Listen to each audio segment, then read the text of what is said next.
Hello, everybody, and welcome back to the conversation. My name is Michael Barnett, your host, and today I am joined by Pirooz Zia, founder and CEO of Unifi.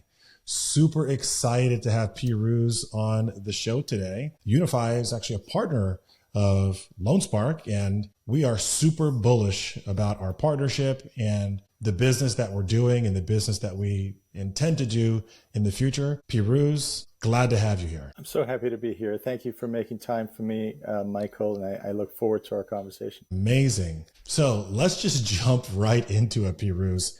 Everyone wants to know about Unifi. What is Unifi? What's happening at the company right now? What's so exciting about Unifi? I know I'm fired up about it.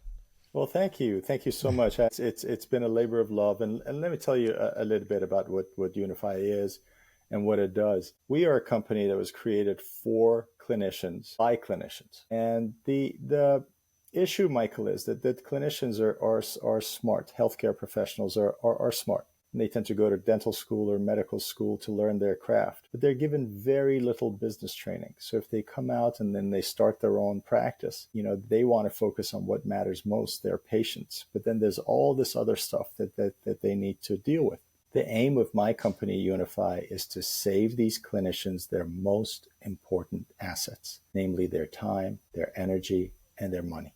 And the way we've done that is that typically a clinician or a practice owner would have to go to one platform to get their merchant services, a second platform for their payroll, a third platform for patient financing, a fourth platform for HR, a fifth platform to get loans in a hassle-free, quick manner without the sort of huge drawn-out processes of going to a bank. So typically they would have to establish 5 different relationships, 5 different platforms. What we decided to do is find the best in class, negotiate the best clinician rates we can, and then unify them all on one easy, digestible hub. And the pun was very much intended there. So that aspect of accessibility is a huge part of what we do.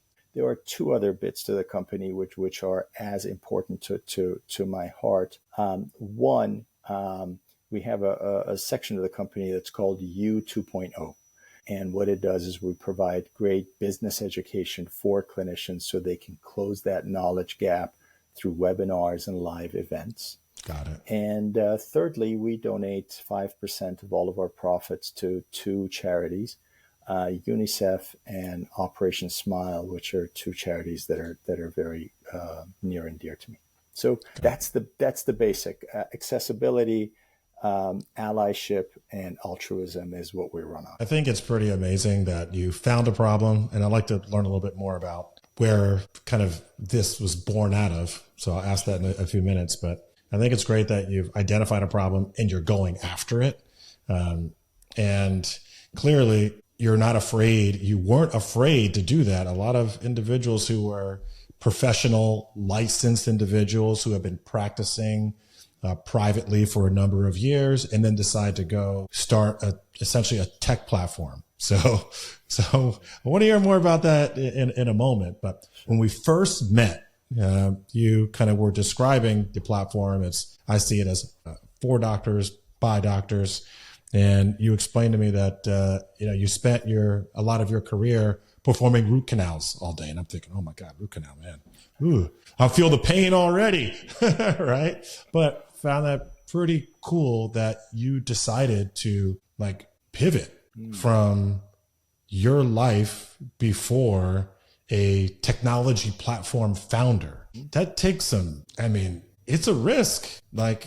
What pushed you? Yeah, what happened? How did you say, you know what? Let's do this, right? What part of crazy, right, occurred one day that said, yes, this part of crazy is going to take over and I'm going to do it? Because I believe, and I think a lot of us founders believe that in order for you to found a new business of any industry, but also a technology business, it got to be insane. You got to be a little crazy. Tell me a little bit about that. Well, I could tell you something simple like, it was a half a bottle of Macallan, and it was a sultry night and all that stuff. But yeah, you're absolutely right. You have an excellent memory, Michael. I have been a practicing endodontist, and that's a fancy word for a specialist dentist who just performs root canals for the past 30 years. I'm 57 years old, and I sort of qualified very young in my life, and have been a clinician for about 30 years. And an interesting thing about being a specialist is that your network exposes you to a lot of other clinicians. You have to go out and meet other clinicians because they're the ones that send you cases. So I got to learn a lot about not just the pain points of me having a practice, but also observing the pain points of a lot of other clinicians. My wife is also a physician, and so we have a network there. And basically, what I saw is that there's a tremendous drive towards consolidation in medicine and dentistry. And what I mean by that is a lot of good practitioners who are tired of having to deal with the business aspect of their independent practices think to themselves, hey, why don't I just sell to private equity and consolidate in a bigger group? And I'm not knocking the whole idea, but a significant percentage end up being disappointed with what that process is like. So I knew that the pain point existed. I knew the pain point existed well.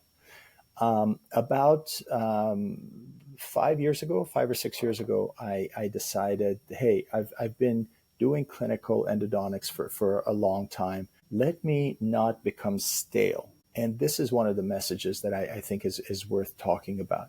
A comfortable place to be is a dangerous place to be. And I thought, I'm going to go back to school and I'm going to get an MBA. Wow. And that's what I did. And part of the reason was really the intellectual curiosity of wanting to learn about something else. And part of it was really familial, which is really, really important to me. I have two terrific sons, and I would come home and they would usually be sitting down, for 3 or 4 hours doing homework every night. And I felt, what better way to stay connected with them than to sit down and do homework with them? Number one. And number two, what better way to model for them that education is not this thing that occurs during a very specific time in your life, and then once you're done, you're done. You're never really done. So while they were studying chemistry or math, I was doing my MBA coursework. And out of that, this idea really, really came about in terms of saying, okay, well, I know what the problem is. Can I find a solution that's profitable, that's sustainable, and it's scalable? And that's why we did it. And I got together. I love being collaborative, so I got together a group of people. There are about 15 clinicians that are essentially, behind this. I'm the main figure, which is why I can authentically say it's for clinicians by clinicians. Absolutely. So not only did you found a technology company, but you also went back to school as an adult. Yep.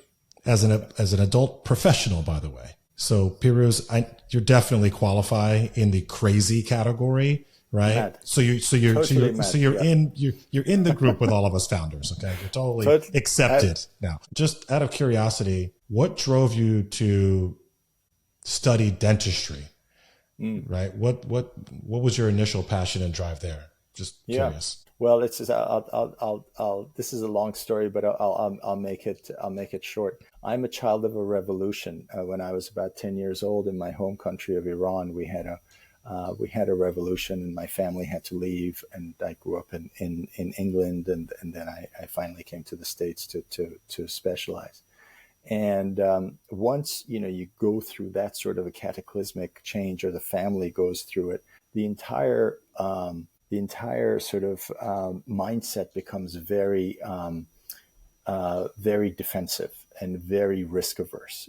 Many parents would give their children only like, you have two choices of things to be. You can either be a doctor or a dentist. That's it. Those are your choices, because, you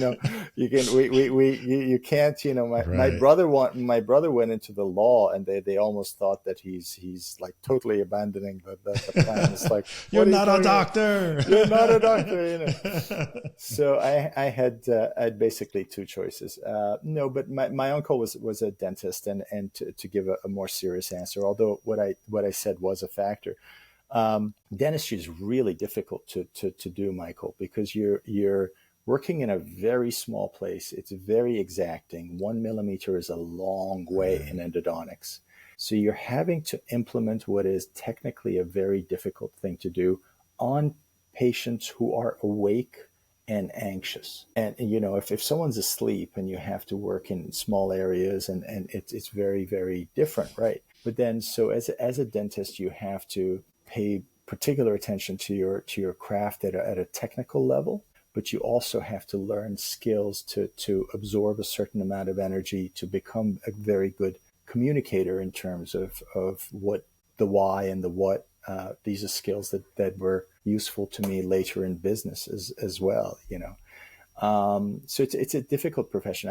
It's a profession I have a lot of respect for, and it's I haven't abandoned it fully, but I am certainly, this is my focus for the time being, because you can't half-ass it, Michael. If you're serious about something, this can't be your side gig. You gotta be all in. Well, that actually takes me to my next topic, and that's pivoting to a new business strategy beyond your 40s. Mm-hmm. And I was recently interviewed, and I guess the question was like, if I could change anything about like what I've done in my career, like what would I have changed? Mm-hmm. And I think I answered the question, and I said something like, I would have founded my companies earlier when I was younger. Because when I was younger, I mean, think about when you were in your late 20s and early 30s, man, it's like your life was different. There is less requirements. Likely you have less responsibilities and more energy and more time, right? At least you thought you had more time, right? So the illusion of more time to do things. You could spend more time on things without necessarily needing to share that time with other people, like your family. And I think that is the same for a lot of people who start companies later in life, because when you start companies later in life, the requirements on you are different, and the requirements on your family are different. The stress is different. The risk is different when you're in your 40s or 50s or 60s or whatever age beyond your 40s that you decide to launch a company. So I, like you, have launched a company beyond my 40s. I'm 47 today. I launched Loanspark. Today? Well, not today. I mean, my birthday was actually 10 days ago. Happy birthday. Thank you. But I just turned 47. I launched Loanspark when I was 44. Most people aren't launching businesses in their 40s and beyond. Okay. Mm-hmm. Although for me personally, there are some individuals in my life that are very close to me that have successfully launched very successful businesses beyond their 40s, which were great templates for me, right? Great templates for me. And I had a support system around me to help provide feedback and some coaching and like things that you should be doing and things that you should be concerned about, things you shouldn't be concerned about, things you should plan for and not plan for when you are strategizing to launch this new business. So I guess my question to you is, now that you've done it, I mean, what are some of the things that you would tell others about making a pivot when you've kind of already spent years and years and years in a specific profession and you'd be considered, matured in that profession and now looking to pivot and start up a new business? First of all, you can say old. I know what I am. You're not old. You're definitely not old. Listen, Michael, I think what you said was true, and I was really listening to it. And first of all, before I answer, I want to say congratulations, because Loanspark is an amazing business that really helps people, and it really it solves a pain point and a problem. So I'm certainly for one glad that you did do it at 44. Thank you. Starting a business, Michael, is the best self-improvement exercise that you will ever embark on. It will take all of your weaknesses and really put it under the microscope. It'll certainly challenge you. It will really test your relationship to uncertainty. It'll really teach you to learn what the controllables are and what isn't controllable, and how to keep your focus on the controllables. So anyone who wants to start a business, my advice is, this is going to, if the business is successful, it will obviously reap you the rewards that you thought it would. But also, one way or another, as we were talking about earlier, you will be a completely different human being for having gone through the exercise. And I think it is a great exercise in self-improvement. Now, with regard to timing, you are absolutely right. Our greatest assets in life are time, and then having the clarity as to what our priorities in life are. Notice I said earlier on that my kids were, I wanted to spend more time with them, so I found a way of doing that in a way that was, so I wouldn't have taken away from that time, even though I'm now 4 or 5 years older than I would have been when I first had the idea. So timing is everything. Make sure that you aren't, you're not doing this at the expense of things that you say are important core values to you. That makes a lot of sense. You do not want to be a successful business owner with no relationship to your wife and your kids. You want to get that timing right, number one. Number two, later on in life, you have a little bit of experience under your belt in terms of how to communicate. You've been burnt a few more times. For me, having had a 30-year career, I know exactly what my target audience needs in terms to feel like they're being supported. But I know exactly what my target, and I wouldn't have had that firsthand experience had I done this in my 20s or 30s. So that's another positive. Thirdly, you don't want to pivot and take huge risks in your late 50s, huge financial risks in your late 50s, because you don't have the time to recover from that. So what you were saying earlier is you start a business that fails in your 20s. Okay, you're good, But if you were to get into a situation, I would not advise someone in their late 50s or 60s to put all their savings in one basket. I don't really care how passionate you are about it. No, really, let's be practical. Yeah. I wouldn't do that, because what you don't want to be is totally broke and 67 years old. No. And that's why the risk sort of goes up. The cost of failure goes up. So in a way, it sort of focuses you. But essentially, though, I do think that stagnation in life, there are benefits to it. I was on the top of one mountain, Michael, the clinical mountain. I knew exactly what I was doing. I was good at it, and it was lucrative, right? And to have you said I wasn't afraid. I was afraid. Anyone tells you they're not afraid, they're lying. You just manage that fear sort of differently, and you look at it from a different perspective. But to go from the top of one mountain where you have total control, and then say, I'm willing to have a beginner's mind at 57. I'm willing to be a good student. I'm willing to learn. Does take a leap of faith. For me, I know it's going to be a great self-improvement exercise. Yeah, I think you're right, and should be well established. Okay, if you're in your 40s or 50s, 60s, and founding a new business, and I hate to say this because this is probably could be demotivating, but you don't want to plan to fail, But if it doesn't work out, the investment that you've made into this new business, like you said, it can't wreck you. Okay. So I think that's got to be a part of the planning when planning a new strategy. Unless it's something that where maybe you are in your 40s or 50s and 60s or whoever, and maybe you haven't gotten to financial stability. And there's more people who have not achieved financial stability than who have. And there's more today that are in 50s and 60s who haven't achieved financial stability yet than in the past, than when my parents were kind of still at their corporations that they worked at for 40 years and then retired, right? And that's because retirements don't really exist anymore. Pensions aren't a thing unless you work for the government. And to really build retirement these days for most individuals, you have to self-direct your retirement, which means we're at the mercy of the market. So to kind of just back up my point, there's a lot of individuals who aren't established still yet in their 50s and 60s.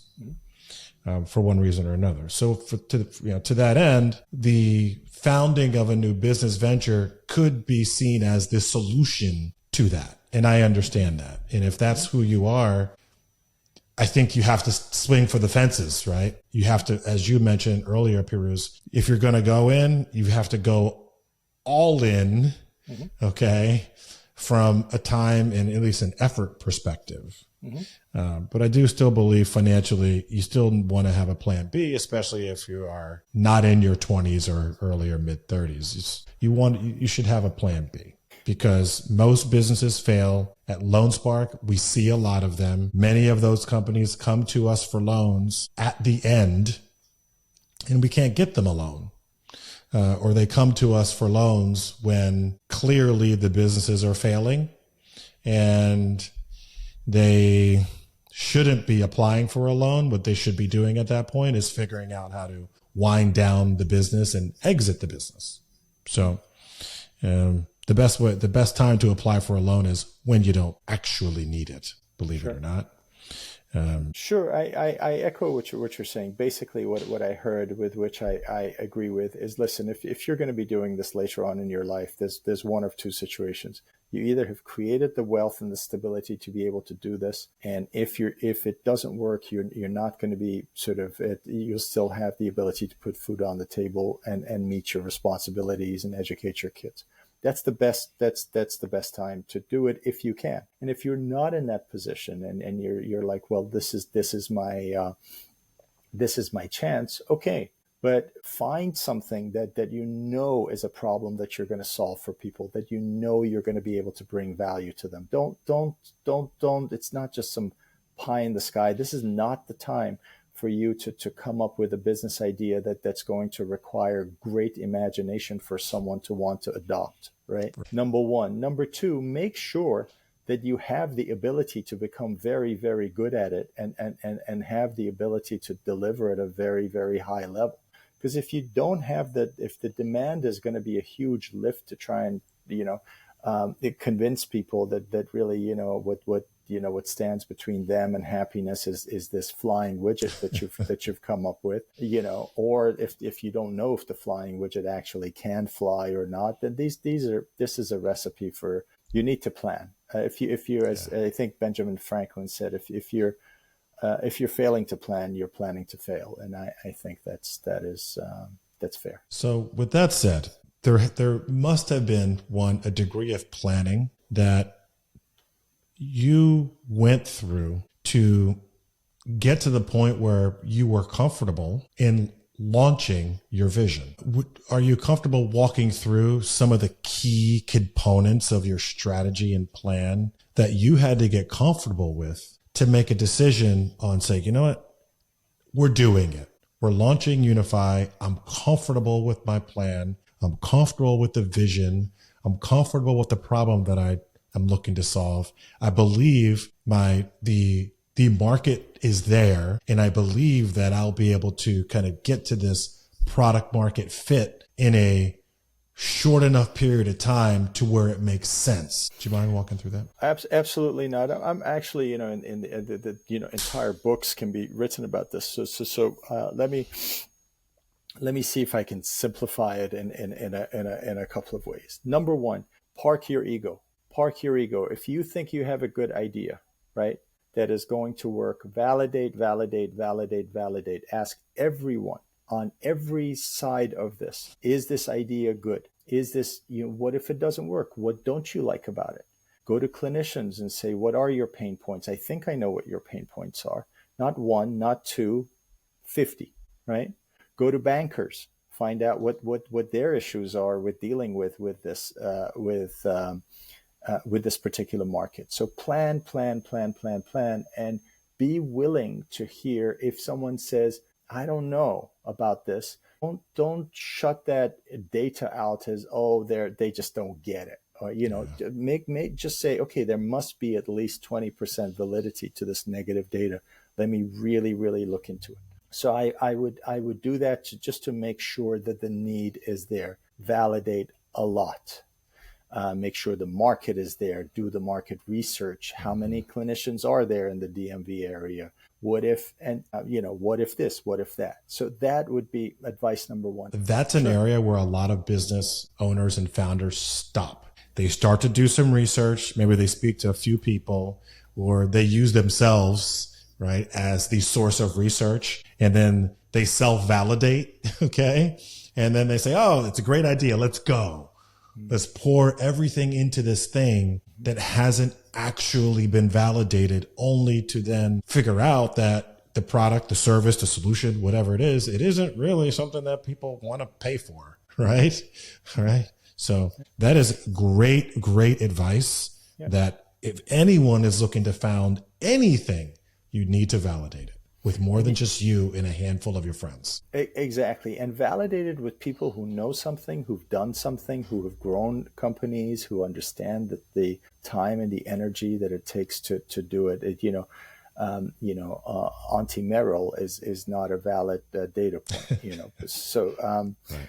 And the other thing that I would say in terms of the, making the idea simple is this. If anybody ever asked me, look, give me just one thing you learned at business school. Just simplify it to one concept. I would simplify it to the formula: profit equals revenue minus expenses.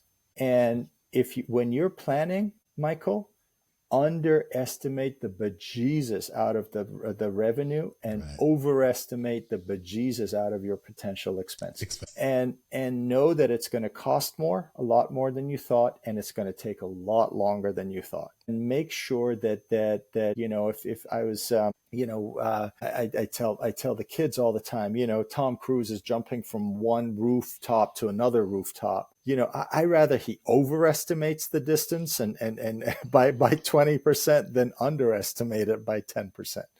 So that's what those are the 2 points that I think are come to mind in terms of, the main things. I think the formula, simple, basic formula, but that is something that a lot of business owners do not necessarily account for. And I say, when you're kind of building your pro forma, right, as how much capital you think you're going to need, what you think your expenses are going to be, like whatever numbers you come up with, just double it. Okay. Yeah. Just double it, because it's always going to, like you said, take more time, cost more money, and you're going to make less money than you think, right? Yeah. In the amount of time that you've planned for. I just to echo that, I couldn't agree with you more. To whoever's listening, listen, I think there are three things that you have to do as a CEO. You have 3 bits to your job. 1, have a vision that you validated and you know what you did, and make it so that it's compelling enough so people would want to follow you in that vision, and have a vision that's compelling enough that you can articulate with such ease that people can see the value of. 2, make sure you don't run out of money. That's an important yes. part of your job, and it's a part of your job that you're going to spend a lot of time on, more time than you would like. And 3, when you can, hire people in every possible role who are better than you in that role. So your job eventually is to make yourself as expendable as you can become, which again requires parking your ego. It's a little bit like parenthood. We want to raise these sort of children so that at the end of the day they don't need us. So we want to raise these companies, to a point where you're not as needed Not as needed anymore. But the number one point is ego. Park your ego. Which, in order to found a company, you need to have ego, right? It's like it takes ego to do so. But at the same time, like you had just mentioned, you also need to understand when it's time to turn it off, right? When it's time to turn it off. And that typically means the time when you're building your team, managing your team, coaching your team, communicating your vision, right?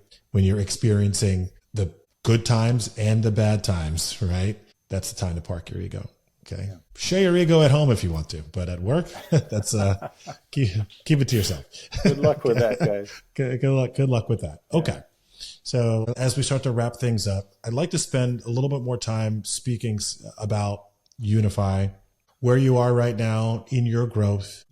What is it that you're looking to accomplish, let's say, over the next year or so? And then how clinicians can find you and how they can kind of find the company and potentially work with you. Absolutely. So we really launched towards the end of last year and really in full force towards the beginning of this year. And right now we have about 25 large clinical practices that we have already managed to onboard, and they're fully onboarded. We have another basically 72 or so in the pipeline and the sales funnel. My advice there is always make sure that there's enough top of the funnel activity to feed whatever it is you need in terms of growth. And we already talked about you underestimating the growth and overestimating the expenses. My hope is to be fully self-sufficient and sustainable by the end of the year. By the end of this year, as a business, I want to get to a place where our revenues are covering our expenses, and then I can breathe a sigh of relief, and we're not sort of spending investor money anymore. We're actually where we need to be. We have some growth strategies, but the main growth strategy that we have is to delight the bejesus out of our clients so that they would be willing broadcasters, for us. Because for me to try and convince any given person that I'm going to sort of actually save them time, energy, and money is one thing, and I can be good or bad at doing that. But when clinicians or anybody hears that from colleagues rather, then it carries a lot more weight. Also creating, demonstrating our value to people who know something in the financial arena, like accountants or consultants that deal with clinicians is a really good way of doing it as well. So we're in the early stages. I'm pleased with how things are going. I'm hoping to be self-sufficient by the end of the year. We're focusing, I do believe, in the crawl, walk, run model. So we're focusing on, I'm based in Washington, D.C., on the Washington, D.C. DMV area. And then we're going to just gradually, grow to regional and hopefully national, that there aren't any geographic barriers to being able to provide this sort of service. Now, anyone who wants to find us, we would be delighted. We start with a free assessment of clinician's practice mind. So just like when you go to the doctor, they don't just give you a treatment plan. To make a diagnosis, they examine you. Maybe they take some images to do that. Yeah. We ask for a little bit of data to then be able to, and if you're in a really good place with any of these offerings, services, payroll, HR, patient financing, we'll celebrate and validate that with you. We're not going to do the sort of introductory thing and then, we'll just say, hey man, you're in a great place. That's wonderful. But if we feel we can improve, then we have, in a very clear way, we provide side-by-side comparisons. And then we have a white glove implementation team that just does it for you. Because even if you're excited about doing it, but you don't have the time to switch from one payroll company to another, or then we just take care of everything for you. And a clinician can find us. Our website is a great resource, and it is my Unifi, and that's spelled MYUNIFI.care as opposed to .com. And that was intentional. So myunifi.care. And we would be delighted to help you. Super excited about the partnership. Thank you. Loanspark loves what you have built, and we can't wait to help your customers with their needs and help them obtain the financing that they're looking for and create great user and customer experiences. That's our goal. And really looking forward to it. Thank you for sharing your time here, Piruzny. Hope we get to do it again soon.